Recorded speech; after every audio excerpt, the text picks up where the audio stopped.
समारंभ आयोजित केला जातो। महाविद्यालयामध्ये अनेक विद्यार्थिनींनी यावर्षी मोठ्या पातळीवरती यश खेचून आणलेलं आहे। सावित्रीबाईंनी भारताच्या आद्य शिक्षिका म्हणून नावलौकिक मिळवला, परंतु या सावित्रीच्या लेकींनी देखील त्यांच्या पावलांवरती पाऊल टाकत सावित्रीबाई फुलेंचं नाव आज 7 समुद्रपार पलीकडे पोहोचवलेलं आहे आणि त्या इथं आज उपस्थित आहे। एकदा अनुष्का, तेजल, इशिता यांच्यासाठी जोरदार टाळ्या तुमच्याकडून होऊन द्याव्यात असं मला वाटतं। आणि अशा या मुलींचं कौतुक करण्यासाठी आज आपल्यामध्ये आपल्या महाविद्यालयाच्या विकासाचा सातत्य आणि ध्यास घेणारे, आपल्याला विकासासाठी प्रेरणा देणारे असे आपल्या विकास समितीच्या सदस्य माननीय डॉक्टर भारती पाटील मॅडम आज आपल्यामध्ये उपस्थित आहेत। त्याचबरोबर आपल्या माजी विद्यार्थिनी संघाच्या समिती प्रमुख आणि आपल्या विकास समितीच्या सदस्य शारदा बर्गे सुद्धा इथे उपस्थित आहेत। त्यांच्या स्वागतासाठी सुद्धा एकदा तुमच्या जोरदार टाळ्या होऊ द्या। आणि आता मला सगळ्यात आनंद होतोय तो आजच्या प्रमुख पाहुण्यांचा परिचय करून देताना। खरं तर आभाळाला गवसणी घालताच येत नाही असं यांचं उत्तुंग कार्य आहे।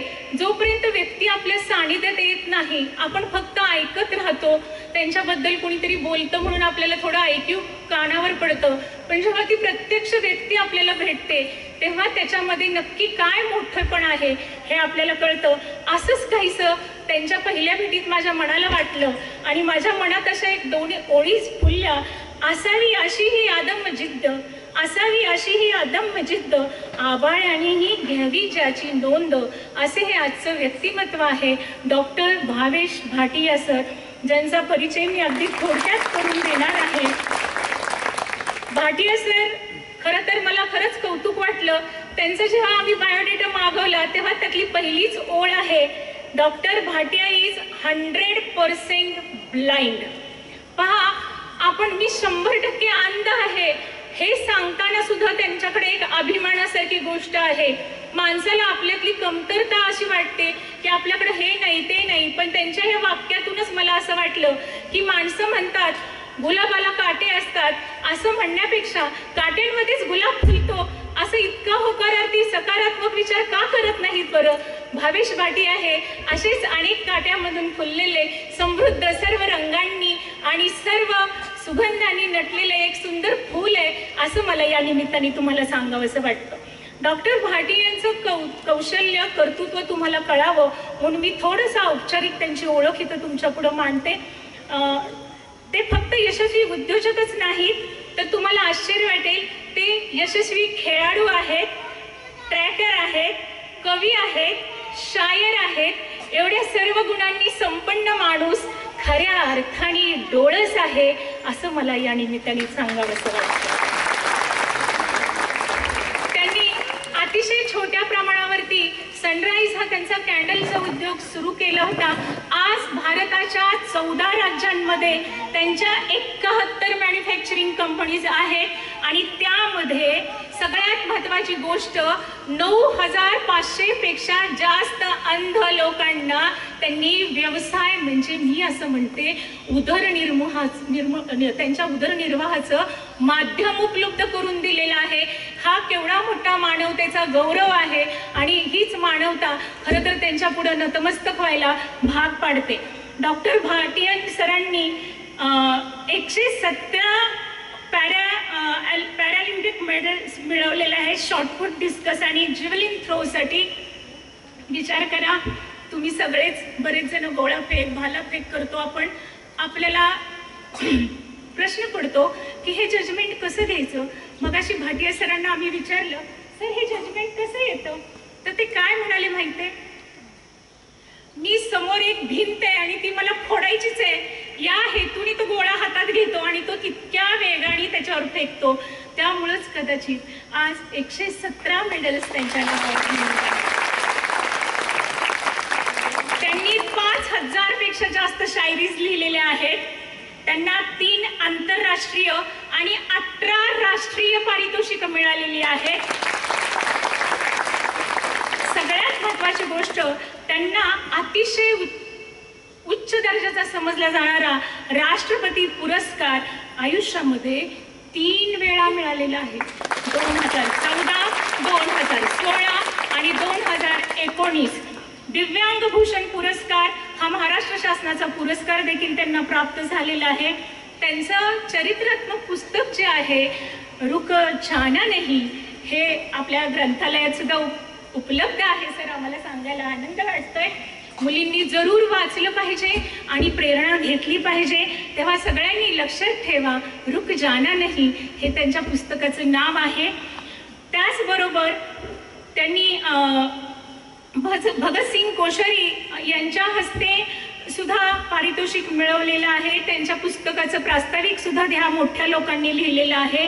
कन्नडीमध्ये सुद्धा त्यांची बायोग्राफी प्रसिद्ध झालेली आहे आणि त्याला 2 वेळा साहित्य अकादमीचा पुरस्कार मिळालेला आहे. त्यांना 8 डॉक्टरेट्स पदव्या मिळालेल्या आहेत. 8 वेळा वाचस्पती मिळालेला आहे आणि ते पण संपूर्ण भारतातल्या वेगवेगळ्या विद्यापीठांच्या पदव्या त्यांना या मिळालेल्या आहेत. सोशल कॉन्ट्रीब्युशन तर मी आत्ताच सांगितलं तुम्हाला. त्याच्यामध्ये सगळ्यात महत्त्वाचं म्हणजे honorary doctorate from Rani Chennamma university Karnataka. हा त्यांचा फॉर्मर ISRO चेअरमन जे होते कस्तुरंगन त्यांच्या हस्ते मिळालेला आहे. भावेश भाटिया हे फाउंडर आणि प्रेसिडेंट आहेत सनराईज कॅन्डल्सचे, जे 1994ला त्यांनी इस्टॅब्लिश केलेलं होतं. पॅरालिम्पिक कमिटीचे व्हिज्युअली इम्पेअर्ड कॅटेगरीचे ते प्रमुख आहेत. NAB महाराष्ट्र स्पोर्ट्स कमिटीचे ते चेअरमन आहेत. Brand ambassador of a national association for the blind Maharashtra राज्य शासनाचे ते प्रमुख आहेत. त्याचबरोबर joint secretary of a national association for blind unit महाराष्ट्राचे ते प्रमुख आहेत. ब्लाइंड रिप्रेझेंटेटिव्ह ऑफ अ समाज कल्याण विभाग पालकमंत्री समिती सातारा जिल्हा याचेही ते प्रमुख आहेत. डॉक्टर भाटी यांना की स्पीकर म्हणून गुगल, मायक्रोसॉफ्ट जो स्टॉकवरती बोललेले आहेत, स्वयं टॉक्सवरती ते बोललेले आहेत, INK टॉक्सवर बोललेले आहेत, सक्सेस गॅन, national achievers conference, BNI CEO क्लबमध्ये बोललेले आहेत, सॅटर्डे क्लबमध्ये बोललेले आहेत. मोर दॅन 500+ व्याख्यानं त्यांनी दिलेली आहेत आणि त्याचबरोबर केस स्टडीसाठी सनराईज कॅन्डलच्या याच्यासाठी 2000पेक्षा जास्त अवॉर्ड्स आणि फेलिसिटेशन त्यांच्या हस्ते झालेले आहेत. टोटली ब्लाइंड असून सुद्धा आपण मुलींना मी रोज म्हणते की कॉलेजचं चढताना रोज धापा टाकत येतात आणि म्हणतात किती उंच आहे. आता त्याची उंची कमी होणार नाही, ते उंच करायचे म्हणून उंचावर आणले मी म्हणते. पण तुम्ही विचार करा, आजपासून तुम्ही नक्कीच हा शब्द उच्चारणार नाही जर तुम्ही भाटिया सरांनी काय केले हे ऐकलं तर.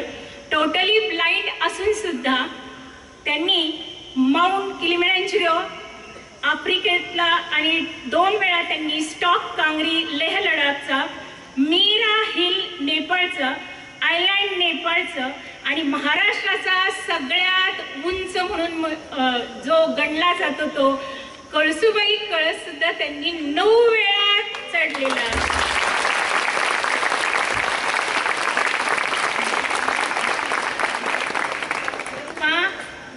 त्यांनी वेगवेगळ्या कमिट्यांवर तर काम केलेलंच आहे. दिव्यांगांच्यासाठी जी वेलफेअर कमिटी आहे त्याच्यामध्ये सुद्धा कर्नाटकाच्या कमिटीवरती ते आहेतच आहेत. महाराष्ट्र, गुजरात, छत्तीसगड, ओरिसा, मध्य प्रदेश या सर्व शासकीय दिव्यांगजनांच्या कमिटीवरती ते कार्यरत आहेत.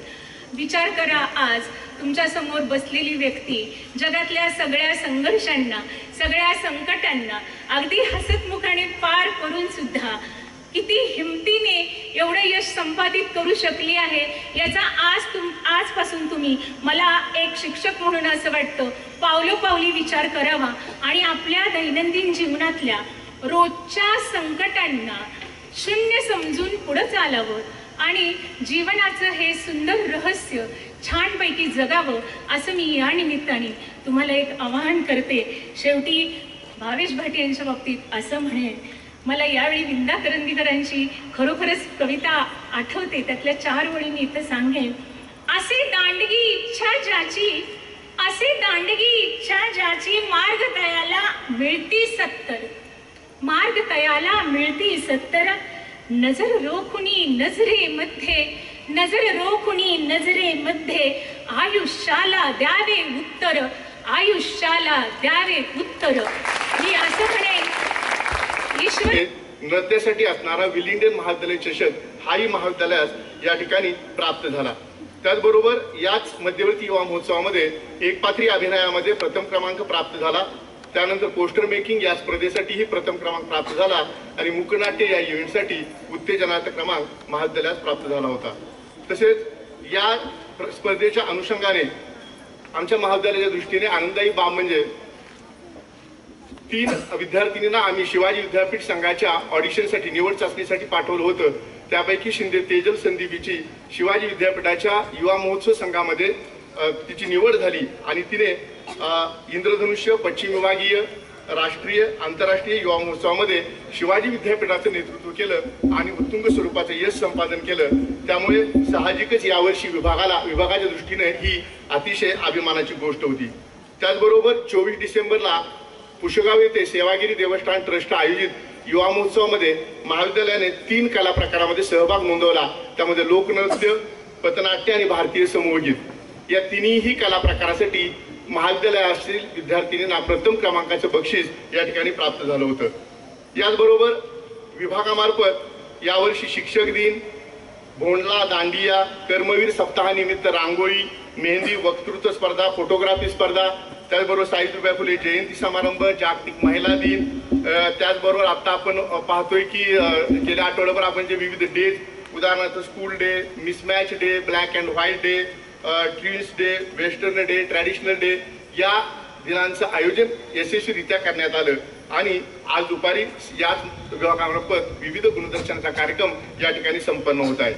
तर या अहवाल वर्षामध्ये महाविद्यालयातील या सांस्कृतिक विभागाने जे नेत्रदीपक यश या ठिकाणी संपादन केलं त्यासाठी आम्हाला आमच्या पाठीवरती हात ठेवून लढ म्हणणारे आमचे आदरणीय प्राचार्य डॉक्टर शिवलिंग मेनकुदे साहेब, प्रमुख पी.के. टोणे सर, उपप्राचार्य डॉक्टर सुनीता घारगे madam, doctor S.S. Pawar, gymkhana कमिटीचे सर्व सदस्य, सर्व शिक्षकेतर सेवक आणि महाविद्यालयाची क्रीडा प्रतिनिधी कुमारी अनुष्का कुंभार, आंतरराष्ट्रीय खेळाडू आणि माझ्या प्रिय विद्यार्थिनी मैत्रिणींनो, सन 2022-23 या शैक्षणिक वर्षाचा जिमखाना अहवाल आपल्या समोर सादर करताना मला खरंच विशेष आनंद होत आहे. या वर्षी विद्यार्थिनींच्या कामगिरीचे स्वप्न खऱ्या अर्थाने पूर्णत्वास आलेले आहे. आमच्या विद्यार्थिनींच्या या शैक्षणिक वर्षातील कामगिरीमुळे आमची मान अभिमानाने ताठ झाली आहे. ही फक्त आमची मानच नव्हे तर पूर्ण शिवाजी विद्यापीठामध्ये आणि अगदी देशभरात महाविद्यालयाचं नाव गाजत आहे. ऑलिम्पिकवीर खाशाबा जाधव यांच्यानंतर शूरवीरांच्या साताऱ्याला 7 समुद्र पार चढण्याची धमक आमच्या महाविद्यालयाचा अभिमान सातारा एक्सप्रेस कुमारी अनुष्का दत्तात्रय कुंभार ग्रामीण भागातील खेड्यापाड्यात वाढणाऱ्या मुलींच्या समोर एक आदर्श म्हणून उभी आहे. कोणत्याही परिस्थितीवर जिद्दीने मात करता येते हे अनुष्कामुळे आपल्या समोर एक अनुष्कासारखं उदाहरण आपल्या सगळ्यांसमोर आहे. आत्ताच झालेल्या तामिळनाडू येथील स्पर्धेमध्ये राष्ट्रीय स्पर्धेमध्ये 400 मीटर रनिंग आणि 400 मीटर हर्डल्स या स्पर्धेमध्ये सुवर्ण पदकांची कमाई केलेली आहे तिने आणि दिनांक 4 जून ते 7 जून या कालावधीमध्ये साऊथ कोरियामध्ये होणाऱ्या एशियन ॲथलेटिक्स चॅम्पियनशिप या स्पर्धेमध्ये ती भारतीय संघाचं नेतृत्व करत आहे. ही खरंच खूप अभिमानाची आणि गौरवाची बाब या महाविद्यालयाच्या दृष्टीनेही आहे. खरं तर महाविद्यालय सुरू झाल्यापासून 2 आंतरराष्ट्रीय व 8 राष्ट्रीय स्पर्धांमध्ये तिची एक चमकदार कामगिरी झालेली आहे. खरंच अनुष्का, तुझं मनापासून हार्दिक हार्दिक अभिनंदन. महाविद्यालयाची विद्यार्थिनी जी बुद्धिबळ खेळातून पुढे गेली कुमारी ईशा मोहन कोळी हिनेही आंतरविद्यापीठ बुद्धिबळ स्पर्धेमध्ये 2य क्रमांक पटकावून शिवाजी विद्यापीठाच्या नावलौकिकात भर टाकलेली आहे. तिच्या या यशामुळे सातारा बुद्धिबळ स्पर्धेमध्ये तिला आमच्या महाविद्यालयाला बुद्धिबळ संघाचं 3य क्रमांकाचं बक्षीस मिळालं आणि आंतरविभागीय योग स्पर्धेमध्ये महाविद्यालयाच्या योग संघाला आंतरविभागीय स्पर्धेचं सांघिक विजेतेपद मिळालं. या सर्व यशस्वी विद्यार्थिनींचे हार्दिक अभिनंदन. खरं तर या वर्षाच्या सुरुवातीलाच जागतिक क्रीडा दिनानिमित्त आंतरराष्ट्रीय खेळाडू अनुष्का आणि तिचे कोच माननीय बळवंत बाबर यांच्या मुलाखतीने या महाविद्यालयाच्या क्रीडा विभागाची सुरुवात झालेली आहे आणि याची ही मुलाखत जी आहे ती मराठीचे प्राध्यापक निरंजन फरांदे यांनी घेतली आणि ही मुलाखत ही मुलींसाठी फार उपयोगी ठरली. मुलींना मैदानावर येण्यासाठी, त्यांना स्पर्धेमध्ये प्रोत्साहन करण्यासाठी ती घेण्यात आलेली होती. हर घर तिरंगा या योजनेअंतर्गत सेल्फी विथ तिरंगा हा एक कार्यक्रम घेण्यात आला आणि या कार्यक्रमाचं एक फ्लेक्स तयार करण्यात आला, ज्याचं उद्घाटन माननीय प्राचार्य डॉक्टर शिवलिंग मेनकुदे सर यांनी केलं. याच्यामध्ये जवळपास 31 विद्यार्थिनी सहभागी झाल्या होत्या. 12 सप्टेंबर ते 28 सप्टेंबर या कालावधीमध्ये आम्ही जिमखाना विभागामार्फत ऑलराऊंड फिटनेस ट्रेनिंग प्रोग्राम हे एका छोट्या वर्कशॉपचं आयोजन केलं होतं, ज्याच्यामध्ये ईशा कोळी, मयुरी जाधव आणि साबळे सर यांनी डेली एक्सरसाइज, बुद्धिबळ, तायक्वांदो, कबड्डी, योगा इत्यादी क्रीडा प्रकारांचा समावेश केला आणि त्यांचं मार्गदर्शन केलं. याच्यामध्ये 57 मुलींनी सहभाग नोंदवला आणि या सहभागामुळेच खरं तर ही अचीवमेंट आम्हाला मिळालेली आहे. यावर्षी महाविद्यालयास कर्मवीर क्रीडा प्रबोधिनीचे योग सेंटरही मिळालेले आहे. महाविद्यालयाचा क्रीडा महोत्सव आहे तो 23 ते 25 मार्च या दरम्यान पार पडला. यामध्ये महाविद्यालयाच्या मुलींनी उत्स्फूर्त सहभाग नोंदवला, ज्याच्यामध्ये कबड्डी, खो खो, बुद्धिबळ, रस्सीखेच, ॲथलेटिक्स इत्यादी खेळांचा सहभाग होता. महाविद्यालयाच्या विद्यार्थिनींच्या मागणीनुसार आम्ही झुंबा डान्स वर्कशॉपचं आयोजन केलेलं आहे आणि त्याच्यामध्ये 96 विद्यार्थिनी सहभागी झाल्या की ज्यांना इंटरनॅशनल झुंबा ट्रेनर मधुरा राऊत यांनी मार्गदर्शन केलं. यावर्षी शिवाजी विद्यापीठाची एक अतिरिक्त जबाबदारी सातारा झोनल क्रीडा परिषदेचं यजमानपद आमच्या महाविद्यालयाला मिळालेलं होतं. इतर महाविद्यालयांच्या सहकार्याने जवळपास 23 क्रीडा स्पर्धा आम्ही घेतल्या. सातारा झोनमध्ये 70 महाविद्यालयांचा समावेश आहे.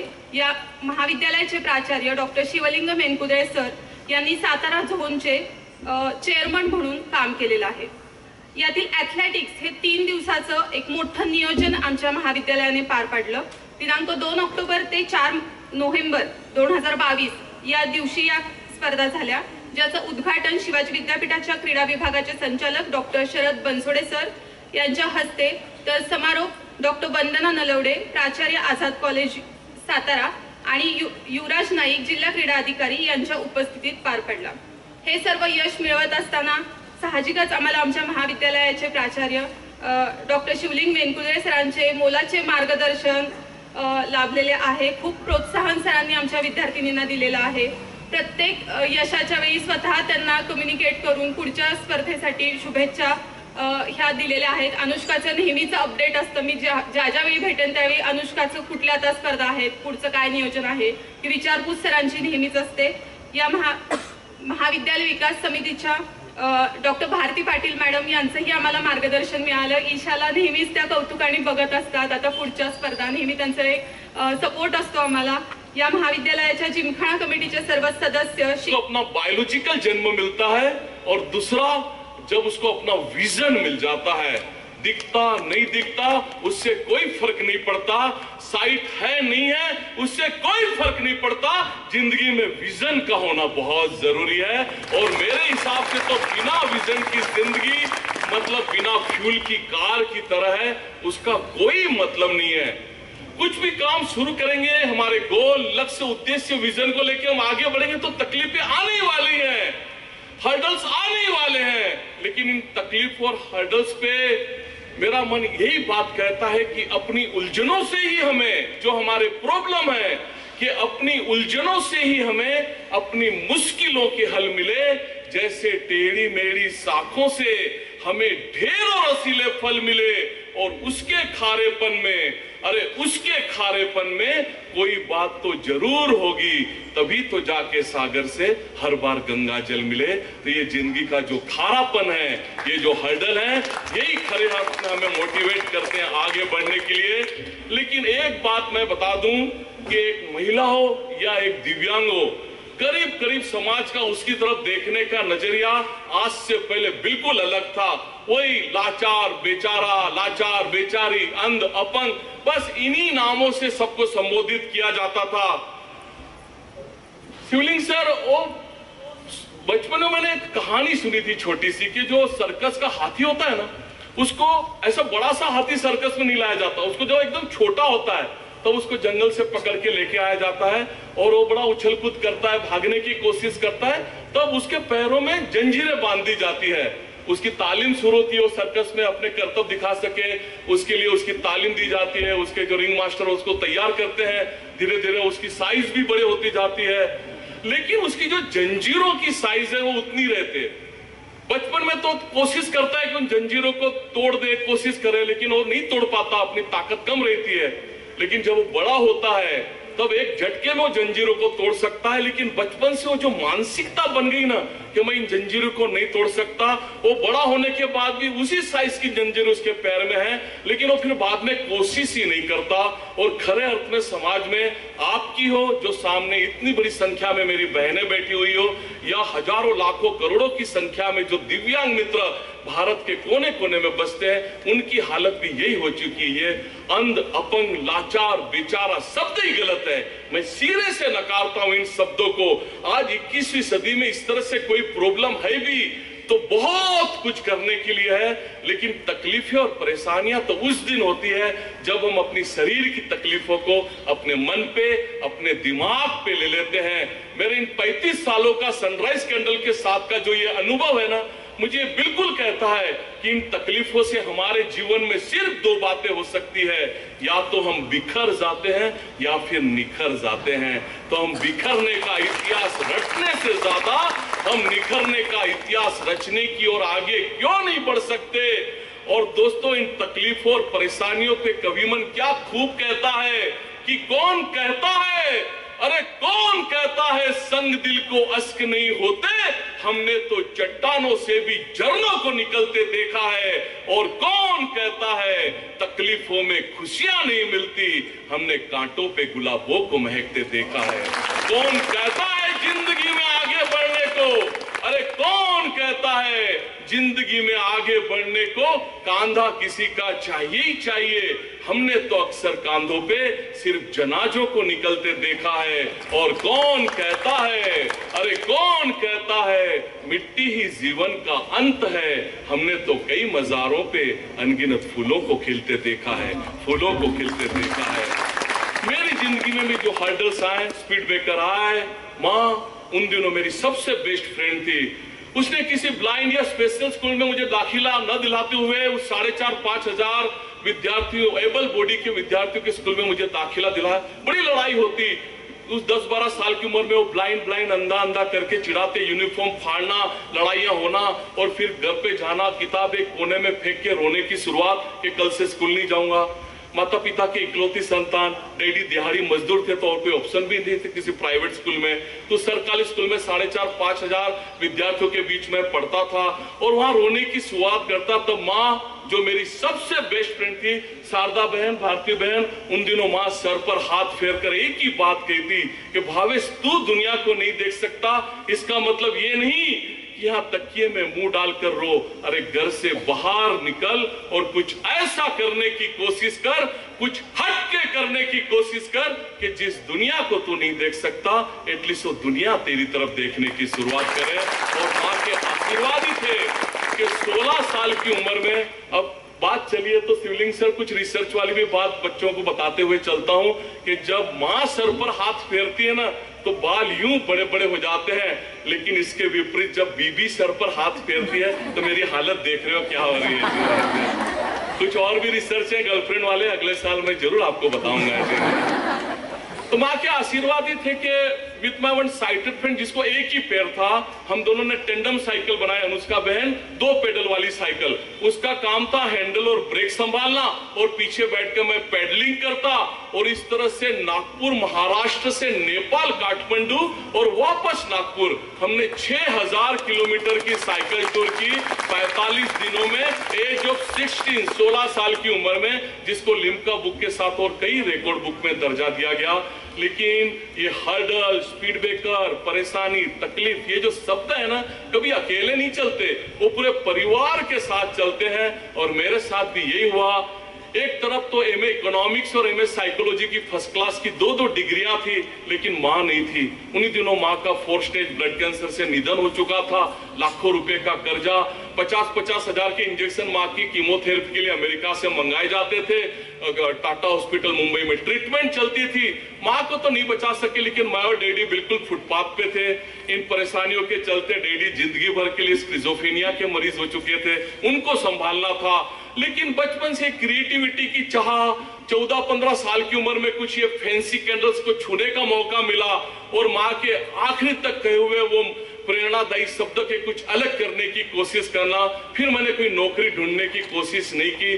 Mumbai national association for the blind के एक पुनर्वसन केंद्र में 1 साल रह के मैंने बेसिक प्लेन कैंडल की ट्रेनिंग ली। उन्हीं दिनों डिम्पल कपड़िया जो हमारे एक्ट्रेस हुए बड़े नामी, उनका मुंबई जू में एक बहुत बड़ा वर्कशॉप था फैंसी कैंडल का। वहां पे कुछ 2-3 महीने कुछ सीखने का और काम करने का मौका मिला। और इन सब ट्रेनिंग के बाद महाबलेश्वर आया। 5,000 रुपए जोड़े मैंने मसाज करके, क्योंकि बैंकों के पास तो 5,000 रुपए भी नहीं थे मुझे देने के लिए, जो मुझे मेरी इस इंडस्ट्री को शुरू करने के लिए चाहिए थे। और इन 5,000 रुपए मसाज का काम करके जोड़कर एक सादी मोमबत्ती की डाई के साथ मैंने उस भाड़े के झोपड़ी नुमा कमरे में सनराइज कैंडल की नींव रखी। लेकिन जब तक हम चीजें बेचे नहीं, काम आगे कैसे बढ़े? आप भी आगे चल के कुछ अपना स्टार्टअप शुरू करोगे, कुछ बिजनेस शुरू करोगे, लेकिन मार्केटिंग सबसे जरूरी है। उसमें हम चीजें बना लेते हैं, लेकिन हम चीजें बेच नहीं पाते। आप लोग भी काफी गांव खेड़ों से या एकदम ग्रामीण भाग से आप आते हो यहाँ पे, काफी बचत गट, काफी बचत ग्रुप्स आपने देखे रहेंगे। उनको लोन मिल जाती है, वो चीजें बना भी लेते हैं, लेकिन वो सक्सेस नहीं हो पाते, क्योंकि वो बनाई हुई चीजों को बेच नहीं पाते। मैंने भी अपने प्रोडक्ट बेचना था, तो महाबलेश्वर जो टूरिस्ट प्लेस है उसके मार्केट में 50 रुपए रोज पे डेली बेसिस पे एक हाथ गाड़ी लेकर मैंने उस पे अपनी दिन भर की बनाई हुई कैंडल बेचने की कोशिश की। लेकिन भारतीय बहन उस हैंड कार्ड पे जो एक में वो काम मैंने सबसे सही किया, वो ये था कि जो भी सामने ग्राहक आए उनको मैंने अपना ब्रांड एम्बेसडर बनाया, उनको मैंने दिल से जोड़ने की कोशिश की, उनको मैंने दोस्त बनाने की कोशिश की। क्योंकि मेरे एमए इकोनॉमिक्स के हर प्रोफेसर ने, यहाँ पे एसएस पवार साहब सरीखे मुझे उन दिनों गुरुजन मिल जाते तो मैं कहां का कहां पहुंच जाता। प्रकाश सर सरीखे अर्थशास्त्र के मुझे आज गुरुजन मिल जाते तो मैं कहां का कहां पहुंच जाता। लेकिन उन दिनों मुझे मेरे एमए इकोनॉमिक्स के हर प्रोफेसर ने एक ही सलाह दी कि भावेश, अगर आगे बढ़ना है तो सिर्फ दिमाग लगाओ और कोई बात सोचने की जरूरत नहीं है। आज सालों बीत गए, कॉलेज छोड़े, लेकिन आज तक मैं अपने गुरुजनों को नहीं समझ पाया। मैं समझता हूं बिजनेस तो क्या, किसी भी क्षेत्र में आगे बढ़ना है तो दिमाग से ज्यादा उसमें अपना दिल लगाना बहुत जरूरी है। क्योंकि दिमाग प्रकृति ने भले सबसे ऊपर की मंजिल पे दे दिया, लेकिन कई बार जमीन से नीचे की बातें सोचने के लिए वो मजबूर हो जाता है। लेकिन मैं यकीन के साथ कहता हूं, मैं दावे के साथ कहता हूं कि दिल भले हमारा लेफ्ट में हो, वो सोचता हर बार राइट बातें हैं। इसलिए उस हैंड कार्ड पे भी मैंने हर कस्टमर को दिल से जोड़ा। एक छोटी सी घटना बताता हूं कि एक इंडिविजुअल ग्राहक आपको आसमान की ऊंचाइयों तक लेके जा सकता है, उसकी आप कल्पना भी नहीं कर सकते। स्मिता बहन, उन दिनों जो सामने कपल आते मेरे हैंड कार्ड पे फुटपाथ पे, तो जो बहन होती उसके हाथों से ढेरों चूड़ियों की आवाज आती होती, और जो हस्बैंड होता बड़ा इंसिस्ट करता अपनी वाइफ को, अरे देखो कितनी प्यारी कैंडल है, तुम्हारे मम्मी पापा भाई बहन सबके लिए ले लो। यहाँ जितने भाई बहन बैठे हैं सबको पता है कि कोई भी हस्बैंड अपनी वाइफ को शॉपिंग के लिए इस तरह से इंसिस्ट नहीं करता। लेकिन जो सामने बहन के हाथों से चूड़ियों की आवाज आ जाती, तो मेरे जो कस्टमर बिहेवियर के रिसर्च थे वो तुरंत मुझे बता देते कि सामने खड़ा बंदा नया नया शहीद हुआ लगता है, उसका भी शादीशुदा जिंदगी की कोई खास अनुभव है नहीं। और ऐसे ही एक कपल का आना, वही चूड़ियों की आवाज, वही इंसिस्ट करना। तो ये बात मैं इसलिए कह रहा हूं कि हर एक ग्राहक कितना महत्वपूर्ण है हमारी जिंदगी में, और मुझसे रहा नहीं गया। जस्ट उस हैंड कार्ड पे जब मुझे पता चला कि 10 दिन पहले उनकी शादी संपन्न हुई है, उस हैंड कार्ड पे से मैंने 60 रुपए वाली कैंडल फ्लोटिंग फ्लावर तो उनको वेडिंग गिफ्ट दी। दूसरी जो कैंडल खरीदी उन्होंने उसके दाम चुका है। पीछे जिस दुकान के सामने मैं अपना हैंड कार्ड लगाता उसका लैंडलाइन नंबर लिया, 15 दिन के बाद उस नंबर पे मेरे लिए फोन आया। और सामने से उन्होंने अपनी पहचान देते हुए कहा कि आपने हमें वो वेडिंग गिफ्ट दी थी। हाँ सर कहिए क्या कर सकता हूँ आपके लिए। देखो मिस्टर भाटिया, मैं मेरा कार्ड नहीं दे पाया, लेकिन यहाँ पुणे इन्फोसिस में मैं बहुत बड़ी पोस्ट पे काम कर रहा हूँ। 40 दिन के बाद हमने बहुत बड़ा एग्जीबिशन रखा हुआ है। फेज 1 फेज 2 के मिला के 24,000 एम्प्लॉय हैं। आप ला सको इतनी कैंडल लाओ, तुम्हारे रहने खाने की सब व्यवस्था हमने कर रखी है। मैंने उनको बहुत धन्यवाद दिए। उस दिन से मार्केट जाना बंद किया। जो 60-70 डिजाइन में बना लेता था, दिन रात मेहनत करके भारती बहन मैंने उस पर काम करना शुरू किया। तय दिन कुछ दोस्तों को लेकर 2 गाड़ियां भरकर हम लोग पहुंच गए इन्फोसिस, और उन्होंने जैसा वादा किया था हमारी रहने खाने की सब व्यवस्था उन्होंने कर रखी थी। लेकिन एक बड़ा प्यारा काम उन्होंने किया था कि उन 24,000 में हर एक एम्प्लॉय को मेल करके उन्होंने एक उनको विनंती जरूर की थी कि किसी और स्टॉल पे जाओ मत जाओ, उस कैंडल के स्टॉल पे आपने जाना ही जाना है। और उनके इस नेटवर्किंग का फायदा ही हुआ कि 3 दिन के एग्जीबिशन में तो अभी बस तीसरा दिन शुरू होना था और हमारी कैंडल खत्म होने को थी। हमने तो कुछ सैंपल बचा के रखे थे जो दिखा दिखा के हम ऑर्डर बुक कर रहे थे। और उस 60 रुपए वाले फ्लावर ने ये कमाल किया कि जब हम इन्फोसिस से लौटे तो 19 लाख रुपए का बिजनेस लेके लौटे। तो हर एक ग्राहक हमारी जिंदगी में उतना ही महत्वपूर्ण है। लेकिन उस हैंड कार्ड पे स्मिता बहन एक बात ऐसी घटी जिसने मेरा पूरा जीवन ही बदल के रख दिया। नीता मेरी धर्मपत्नी उन दिनों मुंबई से एज ए टूरिस्ट महाबलेश्वर आई थी घूमने के लिए। 9 पेट्रोल पंप की इकलौती वारिस। अब ये एक नारी, एक स्त्री अगर किसी के जीवन में एक समर्पण भाव से आती है तो उस जीवन को कहां तक ऊंचाइयों तक लेके जाया जा सकता है। इससे बड़ी मिसाल ये क्या हो सकती है। 9 पेट्रोल पंप की नीता इकलौती वारिस मुझे अकेला उस हैंड कार्ड पर देखकर रोज शाम को आके उसने मुझे हेल्प करनी शुरू कर दी। और शिवलिंग सर मेरी खूबसूरती काम कर गई और 19वें दिन उसके तरफ से शादी का प्रस्ताव आ गया। जिस दिन प्रस्ताव आया मैं पीछे गिरते गिरते बचा, क्योंकि पीछे नगर पालिका की खुली गटर बह रही थी। अपने आप को संभलते हुए मैंने कहा कि हम तो घर में कुत्ता बिल्ली पाल ले, उससे भी ये प्यार मोहब्बत हो जाती। मैं तो फिर भी जीता जागता इंसान हूँ, लेकिन आपको जरूर आने वाले दिनों में इस पे पश्चाताप होगा, कहाँ आप कहाँ मैं। लेकिन नीता ने जो बात कही, एक एक शब्द आज भी मुझे याद है कि भावेश मैंने बचपन से सिर्फ पैसा देखा। अक्सर लड़कियों के ब्याह बड़े घर में किए जाते हैं, बड़ा घर मतलब ज्यादा पैसा। मुझे जिंदगी में पैसों के सिवा कोई बात ही समझ में नहीं आई। लेकिन यहाँ 18 दिन काम करके अब मुझे मेरी जिंदगी का गोल मिल चुका है। तुम्हारे पास एक जबरदस्त आर्ट है, लेकिन तुम्हें एक साथी सपोर्ट की जरूरत है। हम दोनों एक होते हैं और मिलकर ऐसे हजारों लाखों की संख्या में हमारे ब्लाइंड मित्र हैं जिनके लिए काम करने की जरूरत है। हमने तो वहाँ फुटपाथ पे भारती बहन आपस में एग्रीमेंट कर ली, लेकिन वहाँ पीछे विलन बहुत थे। वो अनारकली के लिए एक मुगल बादशाह थे, लेकिन मेरे लिए मुगल बादशाहों की फौज थी। माता पिता कन्विंस हुए, लेकिन और जो रिश्तेदार साथ में आए थे उन्होंने शर्त रख दी कि अभी सगाई करते हैं, 1 साल के बाद शादी। उनको लगता था इस 1 साल में लड़की के सर से समाज सेवा का भूत उतर जाएगा। वो अपनी जगह, मैं अपनी जगह। लेकिन बाद में मैं कहाँ मानने वाला था। हर हफ्ते मुंबई पहुंच जाता उससे मिलने के, कहीं वो विचार न बदल दे अपने। अब एक स्ट्रीट होकर पैसा कहां से निकाले, तो तेजल बहन जो आजू बाजू के फेरी वाले थे उनसे उधार के पैसे लेके उस स्टेट ट्रांसपोर्ट की बस में 8-9 घंटे के सफर के बाद मुंबई पहुंचना। और मुंबई जाते जाते मेरे दिल की हर धड़कन उन दिनों एक ही बात कहती थी कि सांसों में वो मेरे समाया भी बहुत लगता है, सांसों में वो मेरे समाया भी बहुत लगता है, वो शख्स मुझे पराया भी बहुत लगता है। और तमन्ना तो यह है कि रोज उससे मिलने जाऊं, लेकिन क्या करूं, आने जाने में किराया भी बहुत लगता है। काफी सारी शायरियां मैंने उस स्टेट ट्रांसपोर्ट की बस में लिखी। कई बार हुआ कि उसके लिए कुछ गिफ्ट ही ले लूं, फिर लगता मेरी छोटी सी गिफ्ट उसकी उस आलीशान फ्लैट में क्या दिखने वाली, चलो कुछ फ्लावर ही ले लेते हैं। लेकिन हर हफ्ते साल भर में उससे मिलने गया, लेकिन प्रकाश सर एक भी फ्लावर में उसके लिए नहीं खरीद पाया, क्योंकि जब जब मैंने उसके लिए फ्लावर खरीदने की बात सोची, दिल की गहराई ने एक ही बात कही कि वो इतनी हंसी है कि मेरी खुशी का क्या जवाब दूं, खूबसूरती के पन्नों से उसको क्या खिताब दूं। कोई फूल होता तो जरूर माली से मंगवा लेता, जो खुद एक गुलाब है उसको क्या गुलाब दूं। मैं चाहता था अपने घर से 1 रुपया भी लाए। मेरी इन भावनाओं की उसने बड़ी कदर की और महाबलेश्वर के स्कूल के क्लासरूम में हमने दोस्तों को चाय शरबत पिलाकर हमारी शादी संपन्न की। और तीसरे चौथे दिन से उस हैंड कार्ड पे हमने काम शुरू कर दिया। लेकिन हम यहाँ खुददारी स्वाभिमान की बड़ी बड़ी बातें करते और तभी लकड़ियां पटकते हुए हमारे और जो दृष्टिबाधित मित्र थे वो भिक्षा मांगते वहां से निकल जाते। ये बड़ा दुखद होता। ऐसे ही 5 ब्लाइंड मित्रों को 300 रुपए रोज का देने का वादा करके रहने खाने की सुविधा का वादा करे हमने हमारे साथ लिया। लेकिन ये ब्लाइंड लोगों का नेटवर्क इतना बड़ा होता है कि 5 के 25 कब हो गए हमें भी पता नहीं चला। तब बड़ी गड़बड़ हो, क्योंकि बेचने के लिए छोटी सी हैंड कार्ड और यहाँ पे इतने सारे लोगों को रोज के 300 रुपए देना, उनका रहना खाना, कच्चा माल, वर्कशॉप का भाड़ा और इतनी सारी कैंडल को बेचे कहाँ, ये बड़ी गड़बड़ वाली बात थी। ये मुमकिन नहीं हो पा रहा था। तब लगा कि आज नहीं तो कल ये समाज सेवा बंद करनी पड़ेगी।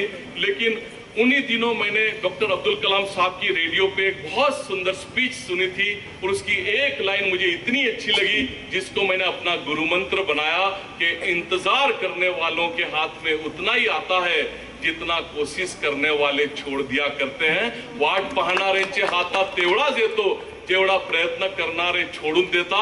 इस लाइन से प्रेरणा लेकर वो बड़े बड़े इंफ्रास्ट्रक्चर, बड़ी बड़ी इमारतों की राह ना देखते हुए एक लीन, एक माइक्रो प्रोजेक्ट पे काम करते हुए जहां और एक टेबल मिली हमने तुरंत हमारा शोरूम खड़ा करना शुरू किया। जहां कमरा मिला हमारी मैन्युफैक्चरिंग शुरू हो गई। आजू बाजू के जिलों से होते हुए आजू बाजू के राज्यों के सभी हमारे दृष्टिबाधित मित्र हमसे जुड़ना चाहते थे।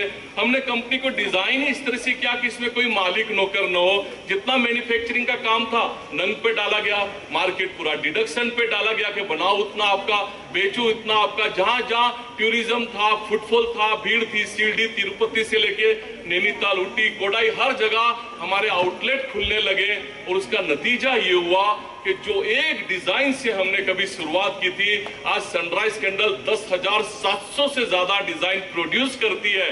जो 20 किलो से मैंने शुरुआत की थी, गए साल हमको 4,000 मेट्रिक टन से ज्यादा कच्चा माल कम पड़ गया। करीब 70 देशों में हम हमारे प्रोडक्ट एक्सपोर्ट करते हैं।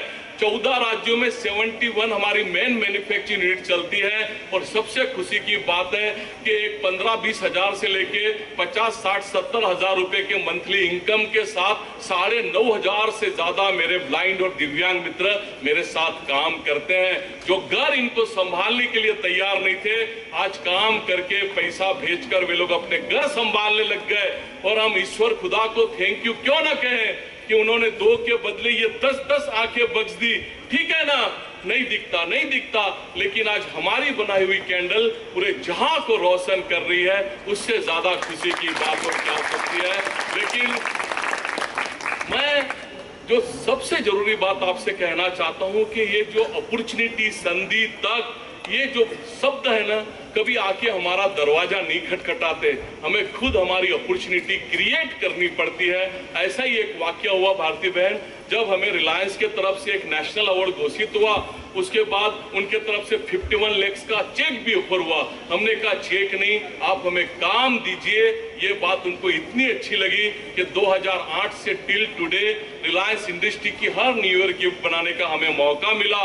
और उस 51 लाख का चेक जो कभी हमने रिलायंस को वापस किया, उसके सामने करीब इतने सालों में 135 करोड़ से ज्यादा का काम रिलायंस हमारे ब्लाइंड मित्रों को दे चुकी है।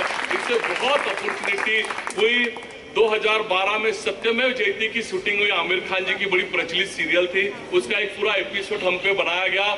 14 में पहला राष्ट्रपति पुरस्कार दिया गया। अंध स्वयं रोजगार का विज्ञान भवन में हम कुछ अलग करते हैं तो बस राष्ट्रपति जी के हाथों पूरे भारत में किसी एक व्यक्ति को उस कैटेगरी में चुना जाता है और मान्यवर राष्ट्रपति जी के हाथों विज्ञान भवन में ये नेशनल अवार्ड दिया जाता है। बड़ी खुशी हुई कि चलो इस तरह से राष्ट्रपति जी के हाथों नेशनल स्तर पे सराहे गए। लेकिन दिल्ली से लौटकर स्मिताबेन ने उन तमाम स्ट्रीट होकर को ढूंढा जिन्होंने वो जगह खाली कराने के लिए कितनी बार मेरी हैंड कार्ड फेंक दी थी। मैंने दिल्ली से लौटकर उनके घर गया, उनको मिठाइयां दी, उनसे गले मिला और मैंने उनको एक बात जरूर कही कि आपने मेरी हैंड कार्ड फेंकी नहीं रही थी तो मैं राष्ट्रपति भवन तक पहुंच ही नहीं पाता। ये बात मैं इसलिए कह रहा हूं कि ये जो हर्डल, स्पीड ब्रेकर, परेशानियां हमारे जिंदगी में आती हैं वो हमें नीचे गिराने के लिए नहीं, हमें और ऊपर उठाने के लिए है। आप अनुष्का बहन से पूछिए, तेजल बहन से पूछिए, आप ईसा बहन से पूछिए, इन ऊंचाइयों तक पहुंचने में क्या ये तुरंत इनको शॉर्टकट मार के इन ऊंचाइयों तक पहुंच गए? कितनी तकलीफें उन्होंने उठाई, तब जाके वो आज इस ऊंचाइयों तक पहुंचे पाए। तो ये जो तकलीफें हैं वो हमें और मजबूत करती है। स्वामी विवेकानंद जी कितनी प्यारी बात कहते थे इस मानसिकता पे कि जिस राह पे हम चल रहे हैं उसमें रुकावटें नहीं आ रही तो समझो राह ही आपकी गलत है। और स्मिता बहन, इस मानसिकता पे मैं इतना जरूर कहना चाहता हूं कि मुश्किलों से भाग जाना, अरे मुश्किलों से भाग जाना आसान होता है, हर लम्हा एक नया इम्तिहान होता है। डर कर जीने वालों को कुछ नहीं मिलता जिंदगी में, जो लड़कर जीते हैं उनके कदमों में जहान होता है। तो ये संघर्षों से हम लड़े, न कि पीठ दिखाकर भागे। हम निखत जरीन से लेके दीपा मलिक जी से लेके अरुणिमा सिन्हा तक की कितनी बहनें हैं। हमारी नेशनल हॉकी टीम की जो बहनें हैं 50-50, 60-60 किलोमीटर रोज प्रैक्टिस के लिए जाया करती थी। उनके गांव में, उनके खेड़े में ग्राउंड ही नहीं था। अरुणिमा सिन्हा जी की आपने के एक्सीडेंट होने के बाद एक पैर जाने के बाद में उन्होंने माउंट एवरेस्ट सर किया। वो पूरी दुनिया की पहली दिव्यांग बहन बनी जिसने उस 8,848 मीटर की जादुई ऊंचाई को हासिल किया। मैं और दीपा मलिक जी कितने साल, क्योंकि मेरा भी शॉटपुट, उनका भी शॉटपुट का खेल था, कितने साल मैंने उनके साथ खेला। 60-60, 70 ऑपरेशन हुए कि वो पैर पे एटलीस्ट खड़ी हो सके, लेकिन वो जिंदगी भर अपने व्हीलचेयर को छोड़ नहीं पाए। और 2016 में रियो में सिल्वर मेडल शॉटपुट का आया और आज वो पैरा ओलंपिक की चेयरपर्सन के तौर पर लीडरशिप दे रही है। तो ये जो हर्डल्स हैं हमें और मजबूत करते हैं। 2016 का जो दूसरा नेशनल आया वो किसी ब्लाइंड कैटेगरी का नहीं, लेकिन ओपन कैटेगरी में हमें 58,000 नॉमिनेशन में से एम्प्लॉयर ऑफ द ईयर के लिए चुना गया, 19वें रोल मॉडल इंडिया। लेकिन उस छोटी सी हैंड कार्ड से यहां तक का जो सफर है ना सुनीता बहन, मैं समझता हूं उसमें एक ही शब्द काम आया और वो था हार्डवर्क और सिर्फ हार्डवर्क। मैं सभी से कहता हूं कि एक सही एंगल पे, सही दिशा पे या सही डिग्री पे अगर हार्डवर्क किया जाए तो सही डिग्री के हार्डवर्क के सामने हार्वर्ड की कई डिग्रियां फीकी पड़ सकती है। और इस हार्डवर्क के लिए इतना जरूर कहना चाहता हूं, आज आप यहां से कुछ लेके मत जाओ, लेकिन मेरी इन 4 लाइनों को अपने साथ बांध कर लेके जाना कि ये जो दिया होता है मोमबत्ती के समा भी हवा में रोशन हो सकती है, समा भी हवा में रोशन हो सकती है। कश्ती तूफानों से निकल साहिल से जुड़ सकती है। आज जो छोटी टहनी है कल लंबी पतवार बन सकती है। आग की छोटी चिंगारी आग की ऊंची दीवार बन सकती है। मिट्टी जो रौंद दी गई पैरों तले वह कल ऊंची मीनार बन सकती है। बस तू एक बार मेहनत कर ले मेरे दोस्त, तेरी भी किस्मत बदल सकती है, तेरी भी किस्मत बदल सकती है। मेहनत का कोई अल्टरनेट नहीं है। आज होता ऐसा है कि यूथ को लगता है कि लिफ्ट में जाए, बटन दबाए और रातों रात टॉप फ्लोर पे पहुंच जाए, लेकिन ये स्टेप करके आगे बढ़ने की जो खुशी है बहुत बड़ी है। हमने नहा कि हमारे चारों ओर एक्सक्यूज और बहानों की ऐसी दीवार खड़ी कर दी ना कि मुझे दिखाई नहीं देता, मुझे सुनाई नहीं देता, याद नहीं रहता, मैं गरीब परिवार से, मैं किसान के घर से, अरे मुझे आरक्षण नहीं मिला इसलिए मैं पीछे रह गई या रह गया। लेकिन मैं समझता हूं हम जिन भी परिस्थितियों में हैं, ईश्वर खुदा ने कुछ सोच समझकर हमें ऐसा बनाया। आज की परिस्थितियों के लिए उनका धन्यवाद करें और आगे बढ़ें। नहीं तो एमए की 2-2 डिग्रियां मेरे पास भी थी, थोड़ी और कोशिश कर लेता तो मैं भी किसी बैंक में क्लर्की करता होता, मैं भी किसी नीरव मोदी को लोन सैंक्शन करता होता, लेकिन ये सनराइज कैंडल खड़ी नहीं हो पाती, इन हजारों हाथों को रोजगार जनरेट नहीं हो पाता। तो जो भी है बेस्ट है, बस इन परिस्थितियों से और अच्छी परिस्थितियों की ओर आगे बढ़ने की हम कोशिश करें।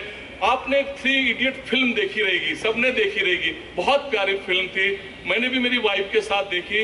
लेकिन उसकी एक जो सीन था मुझे बिल्कुल अच्छा नहीं लगा कि उस इंजीनियरिंग के स्टूडेंट को हेलीकॉप्टर बना के उड़ाने का प्रोजेक्ट दिया गया था। वो हेलीकॉप्टर बना भी लेता है लेकिन उड़ा नहीं पाया, तो पंखे से लटक के खुद उड़ गया, और ये बात मुझे बिल्कुल अच्छी नहीं लगी। मैंने काफी कारण जानने की कोशिश की कि उसने ऐसा क्यों किया, तब पता चला कि उसने 4 दीवारी में एक कमरे में अपने आप को बांध कर रख दिया, तो उसने दोस्त बनाने ही बंद कर दिए थे।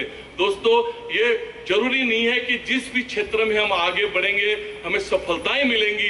असफलता पहले बिल्कुल मिलने वाली है, तो उन असफलताओं की बुनियाद पे ही हम सफलताओं की इमारतें खड़ी कर सकते हैं। लेकिन हमारे साथ में 2-3 अच्छे दोस्तों का होना, हमारी सहेलियों का होना बहुत जरूरी है, जिनसे हम हमारे दिल की बात कह सके।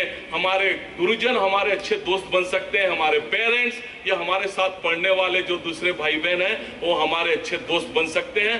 कुछ लोगों का हमारे सराउंडिंग में बिल्कुल ऐसा होना चाहिए जिससे हम दिल की हर बात उनके साथ में शेयर कर सकें।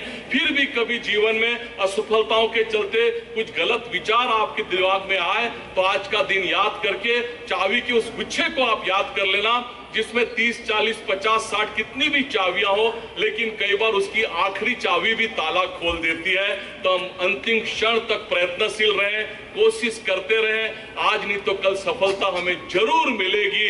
लेकिन जो आज भी ये हताशा, डिप्रेशन की दलदल में कहीं बैठे हुए हैं, उन तमाम मित्रों से मैं इस मन से कह देना चाहता हूं कि होके मायूस न कभी ढल जाना, होके मायूस न कभी ढल जाना। शाम के अंधेरे की तरह जीवन एक सुबह है, रोज उगते रहो भोर के सूरज की तरह। हर दिन एक नया दिन, एक नई सुबह। और ऐसा जरूरी नहीं कि सबको गोल्ड मेडल ही मिले, सबको पहला क्रमांक ही मिले। आज जो पुरुषार्थी हैं जिन्होंने जिंदगी में कुछ अचीव किया पिछले 1 साल में, उनको मैं बहुत अभिनंदन देता हूं। लेकिन जो कहीं पीछे छूट गए उनको भी मैं कहना चाहता हूं कि कहां पे कमजोरियां रह गई, बस उसको ढूंढें, उसको ओवरकम करके आगे बढ़े। नक्की अगले साल आप भी उन पुरुषार्थियों की लिस्ट में रहेंगे। और आप हारे इसलिए सामने वाला जीत पाया, ये बात आप बिल्कुल ध्यान रखें। हम हार ना सीखें। हुआ ऐसा है कि सफलता की अंधी दौड़ में हम हारना ही भूल गए। हमें हर चीज सिखाई जाती है लेकिन हमें हारना नहीं सिखाया जाता। कहीं हार मिली नहीं जिंदगी में और हम हथियार डाल देते हैं, हम हताशा, डिप्रेशन में चले जाते हैं। जो हार को संभाल लेता है वही जीत की ओर अग्रसर हो सकता है। एक पॉजिटिव अप्रोच के साथ में आगे बढ़ना बहुत जरूरी है। दोस्तों, आप तो फिल्म की बात ज्यादा समझते हैं।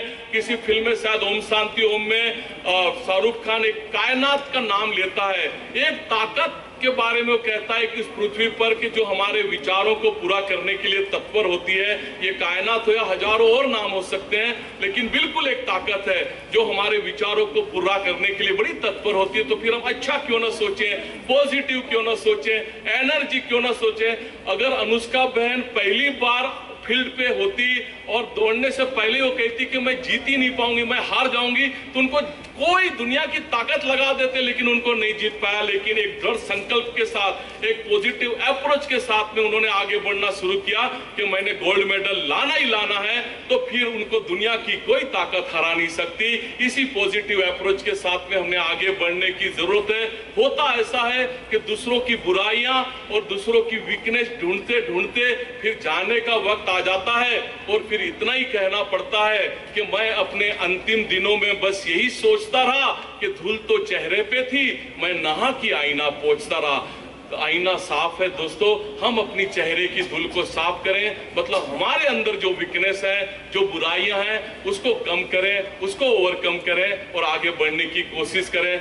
अच्छा शारदा बहन, भारती बहन, मैं काफी मित्रों से जब हाथ मिलाता हूं तो उनकी हर उंगली में अंगूठी, मैंने कहा इतनी सारी अंगूठियां क्यों पहनी हुई? तो वो कहते आपको समझ में नहीं आएगा, एग्जाम सर पे है, स्पोर्ट्स सर पे है, बस इन ग्रहों के ऊपर में छोड़ दिया, वही नैया पार लगाए। वापस मुझे बताते भी हैं बड़े मासूम से कि देखो ये लाल वाला पत्थर का टुकड़ा मंगल वाला है, सफेद वाला किसी और ग्रह का। दुनिया भर के ग्रहों के प्रतिनिधित्व के पत्थर के टुकड़े उन्होंने अपनी अंगूठियों में सजाए हुए हैं। आपकी भी अंगूठियों में ऐसी अंगूठियां उंगलियों में, तो उसको छुपाने की आवश्यकता नहीं। मैं महाबलेश्वर से किसी की भावनाओं को ठेस पहुंचाने नहीं आया, लेकिन मैं उन तमाम मित्रों से कहता हूं कि ये छोटे छोटे पत्थर के टुकड़े और वहां वो करोड़ों करोड़ों करोड़ों किलोमीटर दूर के ग्रह तुम्हारा क्या अच्छा बुरा करेंगे। उनको और कोई काम धंधा नहीं है क्या कि छोड़ छाड़ के तुम्हारी अच्छाई के लिए लग जाएंगे? जो अच्छा बुरा करना है तुमने खुद ने अपना करना है। वामन राव पै मराठी साहित्य में क्या खूब कहते हैं, कि तुझे जीवनाचा शिल्पकार, हम सब हमारी जिंदगी के शिल्पकार हैं। बाहर का कोई धागा तावीज ग्रह के हमारी जिंदगी नहीं संवार सकता। लेकिन जो आज भी इस अंधविश्वास की दलदल में बैठे हैं, उन तमाम लोगों को इस मन से मैं एक बात जरूर कह देना चाहता हूं कि शब्दों के शमशेर चलाता हूं मैं। अरे शब्दों के शमशेर चलाता हूं मैं, पानी से तस्वीर बनाता हूं मैं। कायर है वो जो किस्मत की बात करते हैं, अरे किस्मत की तो खुद तस्वीर बनाता हूं मैं, किस्मत की तो खुद तस्वीर बनाता हूं मैं यकीन के साथ कह सकता हूं शिवलिंग सर के जिन लोगों ने तालियां नहीं बजाई, नक्की इस तरह की अंगूठियां पहने हुए हैं वे लोग। उस 1988 की साइकिल टूर के बाद भारती बहन जिंदगी से स्पोर्ट्स निकल चुकी थी, लेकिन जब 26-27 की उम्र में थोड़ा पगभर हुआ, पैसे कमाने शुरू किए, जिस एज में स्पोर्ट्समैन ग्राउंड छोड़ देते हैं, मैंने उस एज में वापस खेलना शुरू किया। बचपन से गोला फेंक, थाली फेंक, भाला फेंक मेरे पसंदीदा खेल थे। तो 97-98 में पहली बार मैं पैरा ओलंपिक डिस्ट्रिक्ट खेला, 99 में पहली बार स्टेट, 2001 में पहली बार मुझे नेशनल खेलने का मौका मिला और 2002 में एक ऐसा समा बंधा कि 2002 से टिल टुडे मैं शॉर्ट पुट गोला फेंक का नेशनल अवार्ड लेके हूं मैं। दोस्तों अब तक मेरे पास में 117 पैरा ओलंपिक मेडल्स हैं, कुछ बैंक से निकलवा के आपको दिखाने के लिए मैं लेके आया था। इस तरह से 117 पैरा ओलंपिक के मेडल्स मेरे पास में हैं। मैं ये दिखाकर कोई मेरा बड़कपन दिखाने के लिए यहाँ पे नहीं आया। यहाँ आपके तो एक से बढ़कर एक सेलिब्रिटी यहाँ पे बैठे हुए, अनुष्का बहन से लेके यहाँ पे ईशा बहन और तेजल बहन, ऐसे कितने कितने सेलिब्रिटी, मुझे खरे अर्थ में यहाँ आवश्यकता नहीं थी बुलाने की, ये इनसे बड़े चीफ गेस्ट और कौन हो सकते हैं। लेकिन आया तो कुछ मेडल मुझे लगा आपको दिखाने के चलूं। ऐसे 117 पैरा ओलंपिक मेडल्स अब तक मैंने कमाए हुए हैं।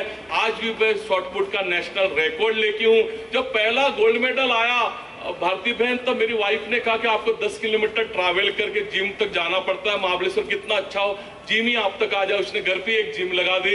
लेकिन परेशानी ये है शिवलिंग सर कि रोज सुबह 4 से 8 मुझे जिम में जाना पड़ता है, उसके बिना नाश्ता ही नसीब नहीं होता। हम दोनों के बीच का एग्रीमेंट ही है कि जिस दिन एक्सरसाइज नहीं उस दिन नाश्ता नहीं। फिर कभी रात को लेट आओ, किसी और कहीं बारगांव गए हो, किसी फंक्शन में गए हो, 2-3 बजे पहुंचो तो बट नेचुरल नहीं जा पाता जिम में, फिर नाश्ता नहीं मिलता। फिर बड़ी खुशामतें करो, बड़ी मिन्नतें करो तो आधा सा पराठा दे दिया जाता है दया दृष्टि दिखाते हुए। उस आधे से पराठे को लेके जिम के किसी कोने में खड़े खड़े चेहरा नीचे करके चुपचाप खा लेता हूं और जूने जमाने का कोई गीत भी गा लेता हूं कि अजीब नाश्ता है ये, कहां शुरू कहां खत्म। लेकिन नीता का सपोर्ट ही रहा कि आज 117 पैरा ओलंपिक के मेडल हैं। वो मेरी कोच भी है, लेकिन परेशानियां तो मेरे स्पेन के कोच ने बढ़ा दी, जो स्पोर्ट्स अथॉरिटी ऑफ इंडिया के तरफ से मुझे मिला हुआ था। और रोज मेल करके कहता कि ठीक है, ये 400-500 भावे जो सुबह को पुशअप्स निकालता है, जोर निकालता है, वेट प्रैक्टिस, ग्राउंड प्रैक्टिस सब ठीक है, लेकिन स्टेमिना के लिए उसने 6-8 किलोमीटर हफ्ते में एटलीस्ट 4 दिन 6-6, 8-8 किलोमीटर दौड़ना चाहिए। अब उसको क्या मालूम कि हालत खराब हो जाती है, लेकिन अब कोच कह रहा है तो करना है, क्योंकि साइको रोज रिपोर्ट भी जानी है। तो मेरी वाइफ ने अपनी कार में बिठाया और महाबलेश्वर में एक बहुत बड़ा ग्राउंड है जिसको हम पोलो ग्राउंड कहते हैं, वहां ले गई।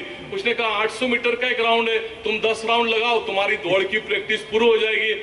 मुझे लगा किसी को बुला के रखा होगा, उसके साथ हाथ में हाथ बांधकर भागूंगा, लेकिन उसके विपरीत उसने अपनी कार की डिक्की में से 15 फुट की नायलॉन की रस्सी निकाली। उसी दिन उसने एक नया कैरियर भी लगाया था अपनी कार को। उस रस्सी का एक छोर कैरियर को बांधा, दूसरा छोर मेरे हाथ में। उसने कहा अब मैं गाड़ी चलाऊंगी, तुम रस्सी पकड़कर भागो, और हमारी दौड़ की प्रैक्टिस शुरू हो गई। मैं भी बड़ा गदगद के क्या दिमाग पाया मेरी धर्मपत्नी ने, लेकिन ये खुशी स्मिता बहन सिर्फ 7 दिन टिकी। 8वें दिन समझ में आ गया कि कहीं तो भी गड़बड़ है। आज परिस्थिति यह है भारती बहन कि गलती से उसके सामने जरा भी ऊंची आवाज में बोल दूं तो दूसरे दिन ग्राउंड पे गाड़ी की स्पीड बढ़ जाती है और बोलो जोर से, फिर खींच के लेके जाया जाता है। स्ट्रिक्टली वेजिटेरियन हूं, मैं एक भी नहीं खाता। अच्छा, डाइट के लिए सब लोग बड़े कंप्लेन करते कि हमें भी खेलना है, हमें भी यहाँ पे आपके तो यहाँ पे कॉलेज में इतनी बड़ी जिम है, मुझे सर बता रहे थे, आप भी उसका पूरा फायदा लें, लेकिन फिर कंप्लेन आती है कि हमें डाइट नहीं मिल पा रही उस तरह से। मैं आपको बता दूं, मैं स्ट्रिक्टली वेजिटेरियन हूँ, 117 पैरा ओलंपिक के मेडल्स हैं, 4 बार एशियन गेम्स खेला, लेकिन मुझे कभी नॉनवेज खाने की आवश्यकता नहीं पड़ी या कोई स्पेशल कोई सप्लीमेंट्री फूड लेने की आवश्यकता नहीं पड़ी। आज 10-10 रुपए की 2 ईंटें हम ले लें, हमारे लिए हमारा पुशअप्स का मशीन बन जाता है। 3 मीटर की एक नायलॉन की रस्सी ले लो, आपकी स्किपिंग की मशीन बन गई। और 5-10 रुपया तो हम इतने भी गए गुजरे, इतने गरीब नहीं है कि 5-10 रुपया हमारे डाइट के लिए। आप 200-500 ग्राम मूंग चना उसको स्प्राउट करके लीजिए, दुनिया भर की प्रोटीन उसके अंदर आए।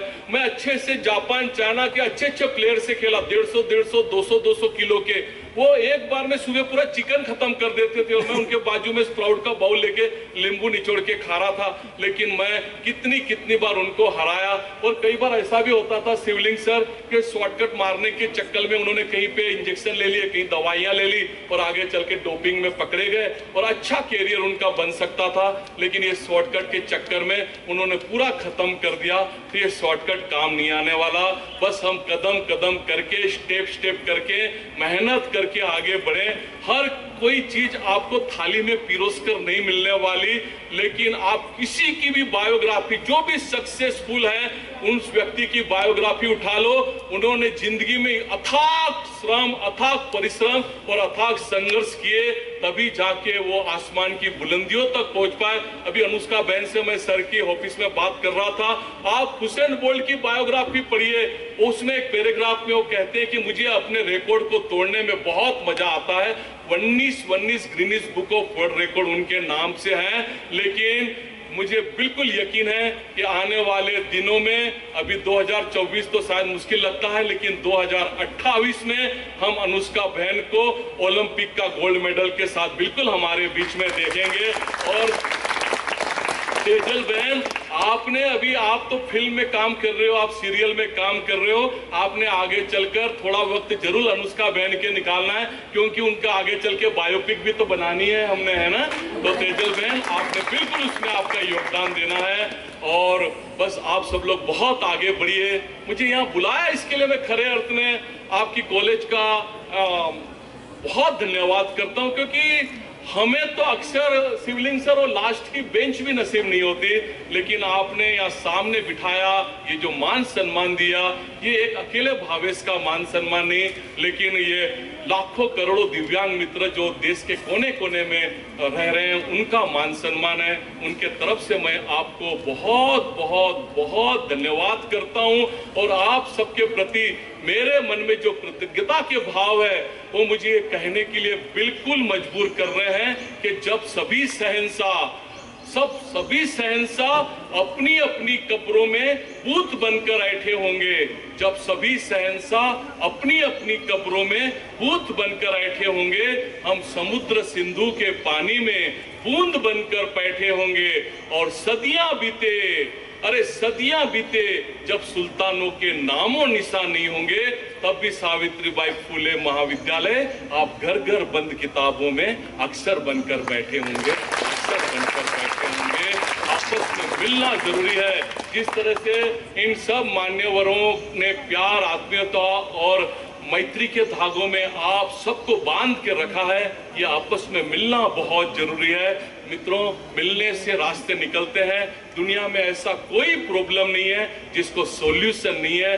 बस हम आपस में मिलें और प्रॉब्लम से ज्यादा सॉल्यूशन पे फोकस करते हुए आगे बढ़ने की कोशिश करें। भारती बहन, इस मिलने मिलाने पे कुछ पंक्तियां याद आ रही है, मैं आपके साथ जरूर शेयर करना चाहता हूं कि आके ही मिलते हैं हम, अरे आके ही मिलते हैं हम, ताकि बहारें आ जाएं, इससे पहले कि ताल्लुक में दरारें आ जाएं।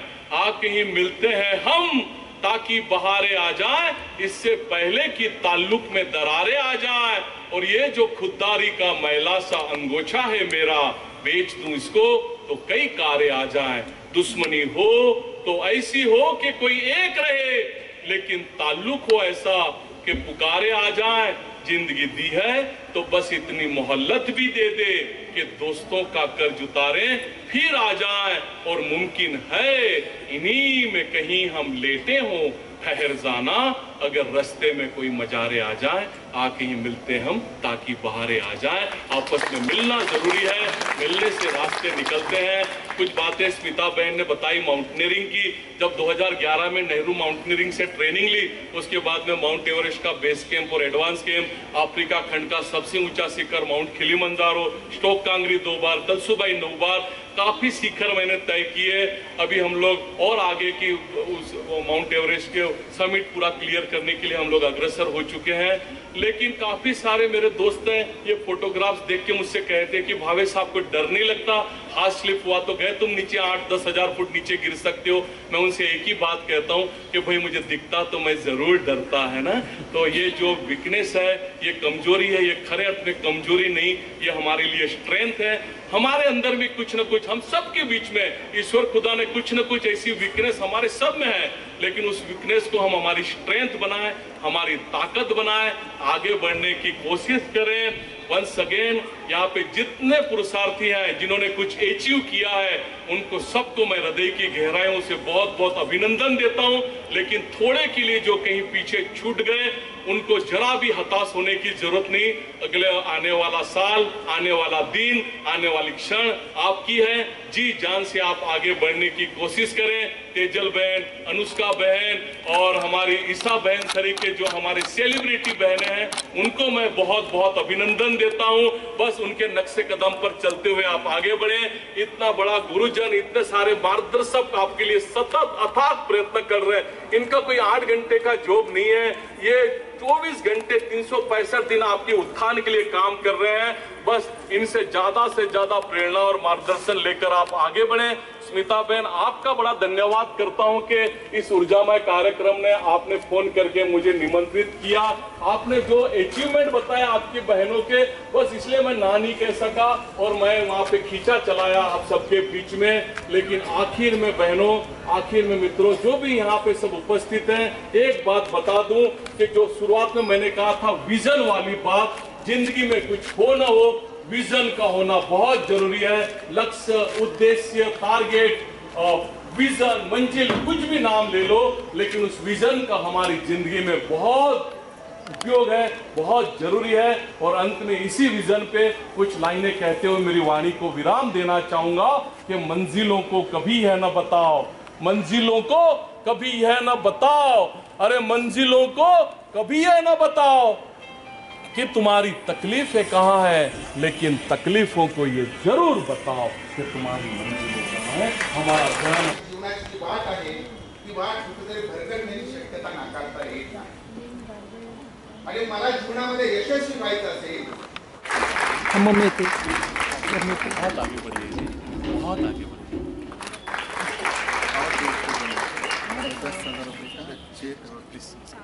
मम्मी घ्या तुमच्या हातात ते। हां,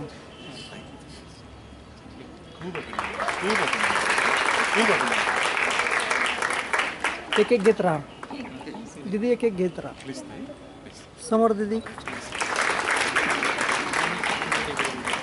सगळेच एकदम द्या, सगळंच एकदम द्या, ट्रीत धरा सगळ्याचं हातात। हां द्या समोर बघ। सर्वात महत्त्वाची गोष्ट म्हणजे मला जे शिक्षक होते त्या सगळ्या शिक्षक स्टाफपैकी मेणकुद्रे सर या ठिकाणी उपस्थित आहेत। म्हणजे माझ्यासाठी ही खूप अभिमानाची गोष्ट आहे की ज्या कॉलेजमध्ये मी शिकले, या कॉलेज थ्रू मीही कोल्हापूरला आपल्या युथमध्ये गेलेले होते। माने मॅडम माझ्यासोबत त्यावेळेस आलेल्या होत्या।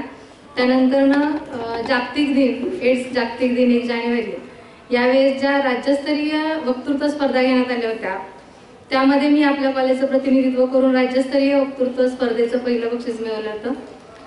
आणि आज मला याचा अभिमान आहे की माझ्या मुलीनेही या कॉलेजच्या कौतुकामध्ये काही का होईना खारीचा वाटा उचललेला आहे आणि तिलाही या सर्व शिक्षकांचं, प्राध्यापकांचं खूप मार्गदर्शन झालं, सहकार्य झालं। टोणे सर त्यावेळेस माझ्या संपर्कात आले, त्यांचंही खूप सहकार्य मिळालं। याच पद्धतीचं सहकार्य तुम्हा सर्व मुलींना मिळेल। फक्त जसं सरांनी सांगितलं तसं तुम्ही जिद्द ठेवा, काहीतरी अचिव्हमेंट करण्याची, यश तुमच्या हातात आहे। सर्वांना माझ्यातर्फे शुभेच्छा।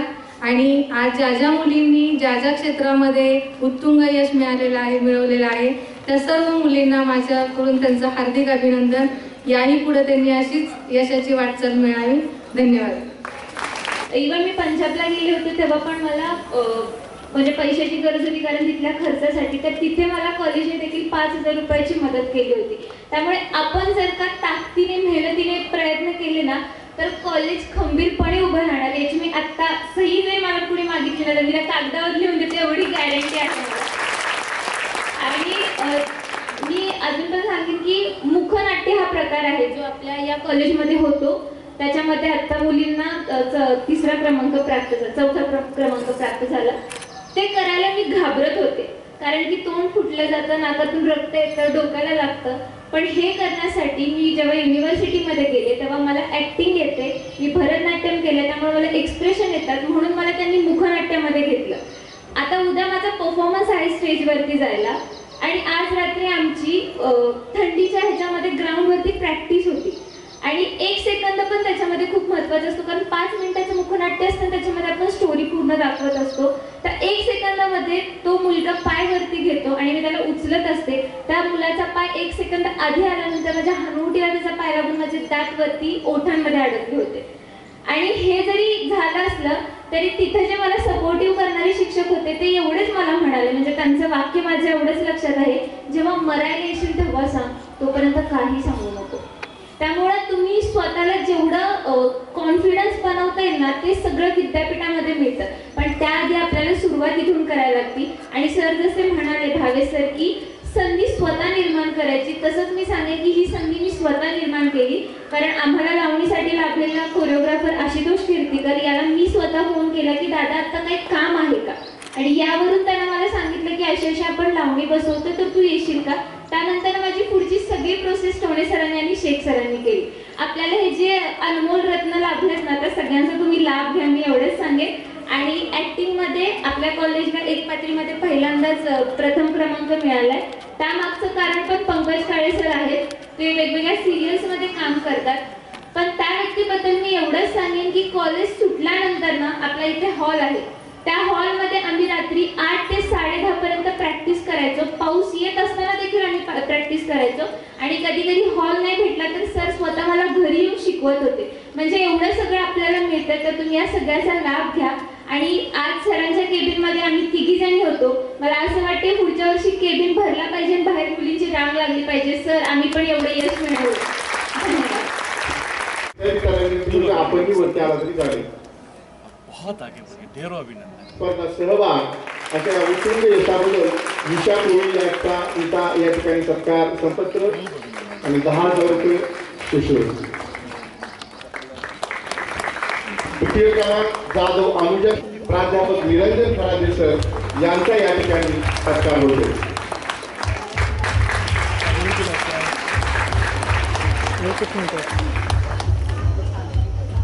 आदरणीय प्राचार्य शिवलिंग मेंढकुदे. यानंतर डॉक्टर एस भोसले सर महाविद्यालयाच्या अभ्यास मंडळावर त्यांची निवड झाली आहे. त्यानंतर महाविद्यालयाचे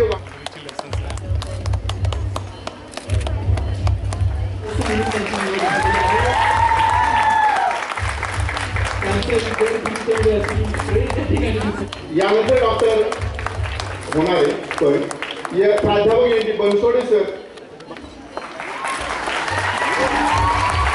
राज्यस्तरीय पुस्तक परीक्षक प्रथम क्रमांक.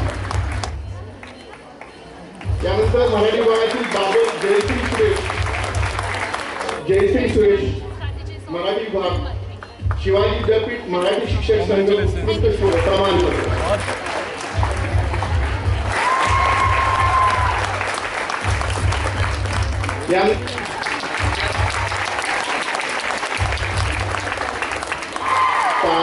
फॉर्म भरून देणार नाही.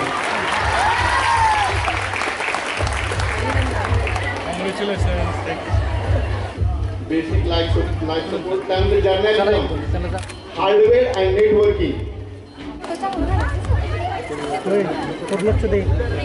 क्राईम घट स्टार क्राईम घट. त्यानंतर तिसरा क्रमांक बहुत बधाई आपको, बहुत बधाई. खट्टा मीठा ख्वाब अँड रसना डिलाइट. हमने आपके स्टॉल मिस किए जी, नेक्स्ट टाइम होगी। हाँ? बहुत बधाई आपको, बहुत बधाई। Thank you sir. उत्तम क्रमांक मध्यवर्ती युवा महोत्सव.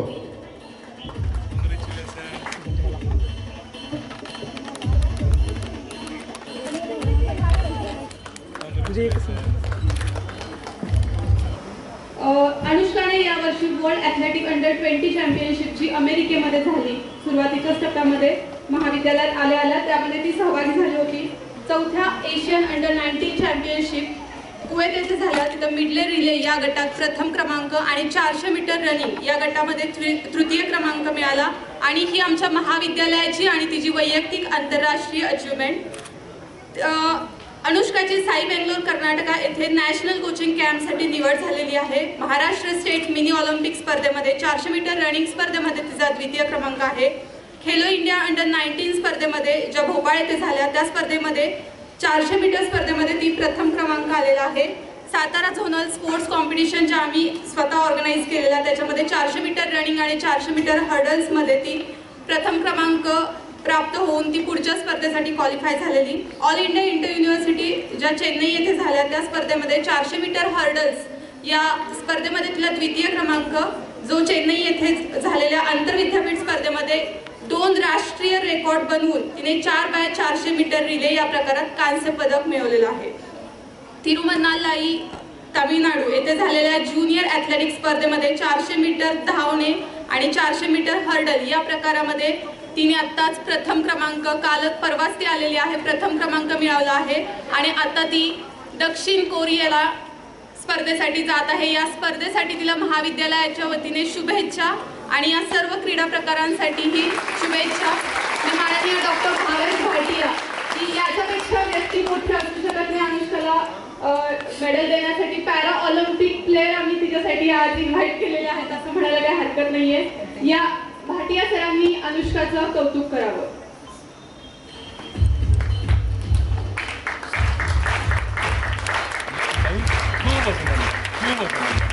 बहुत आगे बढ़ गई।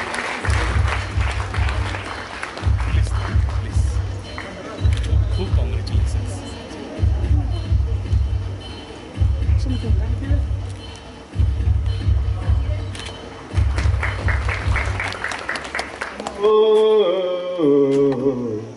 जिंदगी हर कदम एक नई जंग है, जिंदगी हर कदम एक नई जंग है.